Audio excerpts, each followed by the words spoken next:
ఇంతకు ముందు టీవీలో స్టోరీని చూశాను నేను. బొత్స సత్యనారాయణ గారు పిసిసి ప్రెసిడెంట్ గారు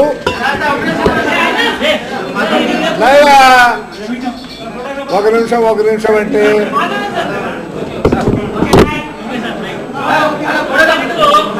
టీవీల్లో బొత్స సత్యనారాయణ గారు అన్నట్టుగా స్క్రోలింగ్ చూసా. నన్ను సస్పెండ్ చేయమని హైకమాండ్కు లెటర్ రాశానో ఏదో చెప్పాడు ఆయన. నాకు అర్థం కావడంలే. గురిగింజకు కింద నలుపు ఉంటుంది, అది మర్చిపోయి అది నేను అంతా ఎర్రగా ఉంటుందని అనుకుంటుంది. అట్లాంటి పరిస్థితిలో ఉన్నాడు మనవాడు బొత్స. అందరికంటే అత్యున్నతమైన పదవిలో ఉన్నాడు ఈ రాష్ట్రంలో. ఈ పెద్ద మనిషి సిడబ్ల్యూసి తీర్మానానికి వ్యతిరేకంగా, పిఎం క్యాబినెట్ తీర్మానానికి వ్యతిరేకంగా, ఆయన సమైక్య ఆంధ్రాన్ని వ్యతిరేకంగా మాట్లాడినటువంటి వ్యక్తి ఇవాళ నేను ఏం మాట్లాడాను నేను అడుగుతున్నా. నేను ఒకటే చెప్తున్నా, ఇవాళ ఉన్నటువంటి పరిస్థితుల్లో కాంగ్రెస్ పార్టీకి క్షీణదశ వచ్చింది. ఆంధ్రదేశంలో ఒక్కడు కూడా గెలిచేటువంటి పరిస్థితులు లేదు. ఏ ఢిల్లీ మాదిరిగా ఉండబోతా ఉంది. ఇది వాస్తవని అందరూ అంగీకరిస్తున్నారు. నేను ఢిల్లీలో ఉన్నటువంటి మా కాంగ్రెస్ పెద్దలతో మాట్లాడితే కూడా వాళ్ళు కూడా అదే చెప్పారు, మాకు పరిస్థితి తెలుసు అనేటువంటి మాట చెప్పారు. ఇవాళ 4 రాష్ట్రాల్లో 5 రాష్ట్రాల్లో ఎలక్షన్ జరిగితే ఒక చోట రాజ్యం తప్ప, మిజోరాం తప్ప మిగతావన్నీ కూడా 3rd ప్లేస్లో ఉన్నాం. ఇది దౌర్భాగ్యం కాదా నేను అంటున్నా. ఈ రాష్ట్రంలో బొత్సాన్ని మొట్టమొదట సస్పెండ్ చేయాలి. తర్వాత తెలంగాణలో ఉన్నటువంటి నాయకులు, ఆంధ్రలో ఉన్నటువంటి నాయకులను సస్పెండ్ చేయాలి. అన్నిటికంటే మొట్టమొదటిగా కేంద్రంలో ఉన్నటువంటి ఎంపీలను, మంత్రులను ముందు సస్పెండ్ చేసిన తర్వాత నన్ను సస్పెండ్ చేస్తే నాకు ఎలాంటి అభ్యంతరం లేదు. నాకు నేను ఒక హితవు చెప్పా. ఏం హితవు చెప్పా? నీ ఆరోగ్యం బాగలేదమ్మా, ఇవాళ రాజకీయాలు చాలా పొల్యూటెడ్గా ఉన్నాయి, లాభం లేని పరిస్థితిలో ఉంది, ఈ రాజకీయాల్లో నువ్వు ఇవ్వలేకపోతున్నావు, నువ్వు విశ్రాంతి తీసుకో, యంగ్స్టర్స్కు అప్పచెప్పు అనేటువంటి మాట చాలా స్పష్టంగా చెప్పడం జరిగింది. దీంట్లో ఎక్కడైనా ఒక బూత్ పదం ఉందా నేను అంటున్నా. ఆమెనేమైనా కించపరిచినటువంటి మాట ఉందా నేను అంటున్నా. నేను కాంగ్రెస్ పార్టీలో ఉన్నా లేకపోయినా ఆమె ఒక నాయకురాలు కాబట్టి ఆమె ఎడల అనుచితంగా ప్రవర్తించాల్సినటువంటి అవసరం నాకు ఏమాత్రం లేదు. ఇది ఇవాళ నేను చెప్పేటువంటి దానిపైన ఎవరెవరో ఏమేమో మాట్లాడితే ఎవరు కర్మ వాడిది. ఇవాళ కొత్త రక్తం రావాలా పార్టీల్లోకి, కొత్త రక్తం వచ్చి ఇది చేస్తే బాగుంటుంది. పద్మూరు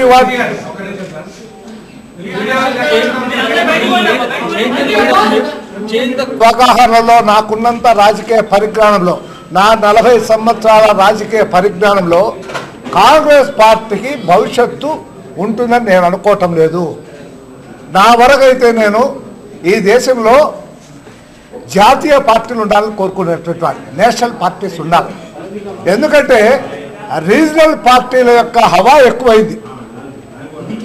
ఆ రీజనల్ పార్టీస్ ఎక్కువైతే ఇప్పటికే తమిళనాడులో తమిళ ఈలమో లేకపోతే మరొక రాష్ట్రమో, మరొక రాజ్యం, మరొక దేశం కావాలని కోరుకుంటున్నారు. ఆ ప్రమాదం వస్తే ఈ దేశం యొక్క అస్తిత్వమే పోతుంది. ఇది ఒక మరొక రష్యా అవుతుంది. ఆ రకంగా లేకుండా ఉండాలంటే జాతీయ పార్టీలు ఉండాలి. అయితే ఇవాళ ఆ పరిస్థితి లేవు. మున్ముందు రోజుల్లో ఏమైనా జాతీయ పార్టీలు బ్రతుకుతాయేమో, కానీ ఇవాళ అయితే బ్రతికేటువంటి పరిస్థితి లేవు. అందువల్ల నేను ఆమెకు సలహా ఇస్తే నేనేదో మహాపాపం చేసినట్టుగా, నేనేదో తప్పు చేసినట్టుగా, నేనేదో అనుచితంగా ప్రవర్తించినట్టుగా మాట్లాడటం సరైనటువంటిది కాదు. మీరు నా పైన యాక్షన్ తీసుకోవడానికి ముందు మొట్టమొదటి బస్సా పైన యాక్షన్ తీసుకోవాలా. As a PCC president she should not talk like that, he should not act like that.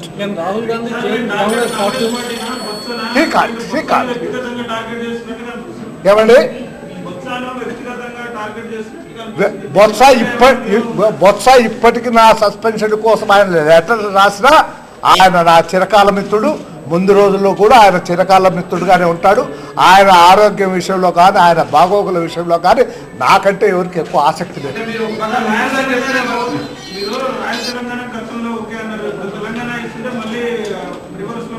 రివర్స్లో నేను ఇప్పుడు చెప్తున్నా, మొట్టమొదట ఆంధ్రప్రదేశ్గా ఉండాలనేటువంటి కోరిక ఉన్నటువంటి వాడు ఆంధ్రప్రదేశ్ అనేటువంటి మాటే చెప్పా. ఏ పరిస్థితుల్లో కూడా వీలు కాకపోతే మాకున్నటువంటి ఆర్థిక పరిస్థితుల వల్ల, మాకున్నటువంటి వాతావరణం వల్ల, మా పిల్లల యొక్క భవిష్యత్తు కోసం మా 2 జిల్లాలు ఇక్కడ చేర్చాలని కోరుకున్నాను తప్ప నేనెప్పుడూ తెలంగాణ కావాలనేటువంటిది కాదు. మా వాళ్ళు ఎంత తప్పిదం చేశారంటే తెలంగాణ వాళ్ళకు వచ్చినటువంటి ఆలోచనలో ఇవ్వాలనుకోవటం కూడా నేను తప్పని నేను అనుకోవటంలా. కానీ ఇచ్చే విధానం మాత్రం సరైనటువంటిది లేదు. వాళ్ళు పిలిచి అయ్యా మేము తెలంగాణ ఇవ్వదలుచుకున్నాము, ఇవ్వక తప్పని పరిస్థితుల్లో ఉన్నాము, మరి ఏ రకంగా చేయాలో మీరు చెప్పండి అని పిలిచి సలహాలు తీసుకొని ఉంటే బాగుండేది.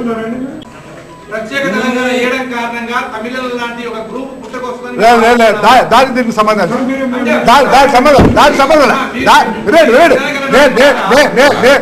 తమిళనాడుకు వినండి బ్రదర్, వినవయ్యా నీ ఆవేశాలతో హామీ చూపిస్తే నువ్వు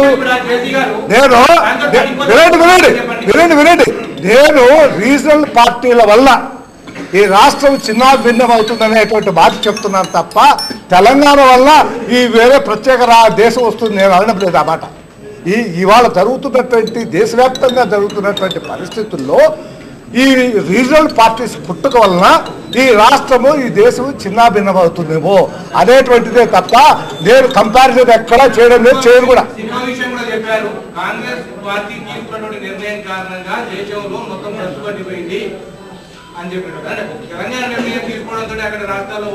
యు ఆర్ రాంగ్. నేను ఈ మాట ఇవాళ కాదు కొత్తగా చెప్పింది, 4 మాసాలు 5 మాసాలుగా ఈ మాట చెప్తున్నా. నేనా కాంగ్రెస్ పార్టీ ఓడిపోతుంది, ఎటుపోల్లో దిక్కు దోచక ఏమే నడి సముద్రంలో ఇది చేస్తున్నాం. అందుకనే చెప్తున్నా ఆ బాధ నేను కాదు, మా నాయన కాదు, మా తాత దగ్గర నుంచి నేను కాంగ్రెస్ పార్టీలో పుట్టి పెరిగినటువంటి వాళ్ళు. మా నాయన జైలు పోయి వచ్చి లాఠీ దెబ్బలు తిరిగినటువంటి వాడు కాబట్టి నా బాధతో నేను చెప్తున్నా. మేము పెంచి పోషించినటువంటి ఈ పార్టీ ఈ రకంగా అయితే అనేటువంటి ఒక ఆవేదనతో మాట్లాడుతున్నాను తప్ప మరో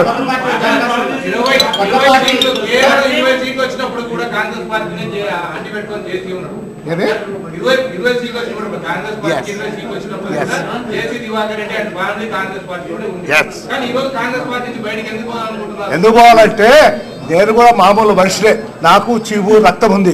ఇంకా కాంగ్రెస్ పార్టీ ఆంధ్రదేశంలో బ్రతకదు కాబట్టి, అది చచ్చిపోయింది కాబట్టి దానిలో ఉన్నటువంటి ఆవేదనతో నేను బాధపడుతున్నా. చచ్చిపోయింది అంతే, మేనేజ్మెంట్ లాగా చచ్చిపోయింది. ఎక్కడ పై నుంచి కింది వరకు మేనేజ్మెంట్ సరిగా చచ్చిపోయింది.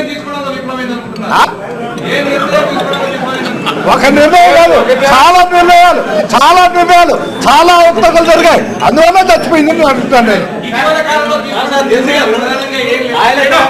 తెలంగాణ మీద నిర్ణయం తీసుకున్నప్పుడు సోనియా గాంధీ గారికి కృతజ్ఞత చెప్పడం కోసం ఢిల్లీ కరెక్ట్. మరి అప్పుడు దేవతైన సోనియా ఈ 2 రాష్ట్రాల్లోనే అప్పుడు కానీ ఇప్పుడు కానీ ఎప్పుడు చెప్తున్నా, ఈ ప్రతిపాదన తెచ్చినప్పుడే ఈ రాష్ట్రానికి కనిష్టం వచ్చింది, వస్తే వచ్చింది. అయ్యా మేము కాదు గుర్తు మేము డివైడ్ చేసే తింటాం, నీకు ఇష్టమైతే ఉండు లేకపోతే గెట్అవుట్ అన్నటువంటి పరిస్థితిలో అమ్మమ్మ దయదలిచి ఈ 2 తీసుకో తల్లి, మాకున్నటువంటి పరిస్థితులు ఇన్ని గుక్కడు మంచి లేదా ఈ తల్లి అని చెప్పి ఆ మాట అడిగా.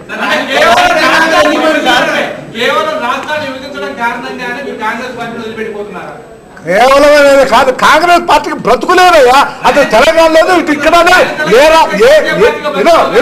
ఏ రాష్ట్రంలో కూడా కాంగ్రెస్ పార్టీకి బ్రతుకులేదు కాబట్టి ఇక గోరు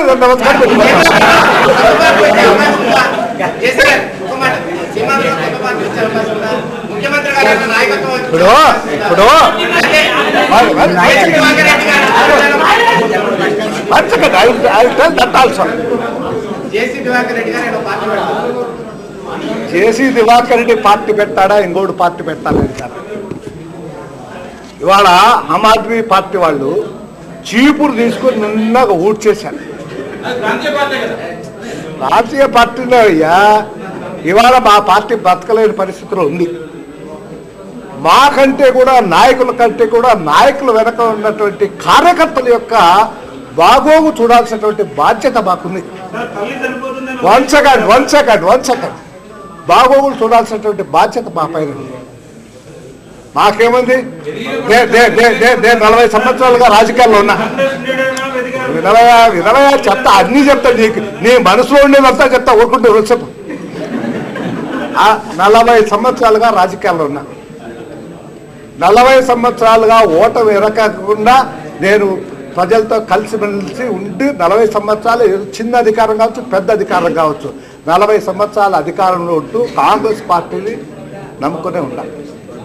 ఇవాళ ఈ రాష్ట్రంలోనే కాదు, దేశంలో ఎక్కడా కాంగ్రెస్ బతికేటువంటి పరిస్థితి లేనందున నేను బయటికి పోయినా నా వెనకల ఈ 40-50 సంవత్సరాలుగా ఉన్నటువంటి వాళ్ళని బ్రతికించుకోవటం కోసం ఏం చేయాలనేటువంటి ఆలోచనలో ఉన్నాం. తప్పకుండా ఇక్కడ కూడా మా లాంటి వాళ్లకు మార్గాన్ని చూపించడానికి తప్పకుండా ఆమ్ ఆద్మీ మాదిరి మరొక కేజ్రీవాల్ ఈ రాష్ట్రంలో పుట్టుకొస్తా అనేటువంటి నమ్మకం విశ్వాసం నాకుంది.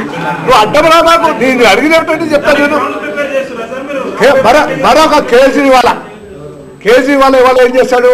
50 సంవత్సరాలు ఉంటాయి మనకు.